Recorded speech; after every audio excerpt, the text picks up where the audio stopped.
नमस्कार मंडळी, पुन्हा एकदा स्वागत करतो तुमचं आपल्या एका नवीन व्हिडिओमध्ये. आज बैलगाडा प्रेमी प्रेक्षक ज्या शर्यतीची वाट बघत आहेत ती शर्यत मित्रांनो आज आपल्या खिडकाली फाटी येथे बघायला मिळू शकतो. घोट सर्जा मल्हार विरुद्ध भुंगा आणि मित्रांनो कोणताही नंदी असू शकतो. आज एक टॉप लढत मित्रांनो आज आपल्याला बघायला भेटेल.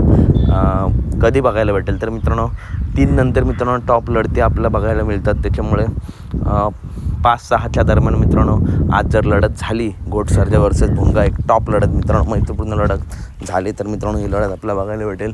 तर अपडेट आवडल्यास नक्की व्हिडिओ लाईक करा, चॅनलला सबस्क्राईब करा आणि मित्रांनो लढत कोणी जिंकू द्या कोणी हरू द्या, बैलगाडा प्रेमीने कोणत्या नंदीला ट्रोल करू नका, कारण अशा टॉप नंदींची लढत बघायला आवडते. परंतु मालकांमध्ये मित्रांनो कमेंट केल्यामुळे गैरसमज निर्माण होतात. त्याच्यामुळे कमेंट वगैरे करू नका. जिंकेल त्याचं अभिनंदन करा आणि हरेल त्याला पुढच्या मैदानासाठी शुभेच्छा द्या. भेटूया पुढच्या व्हिडिओमध्ये.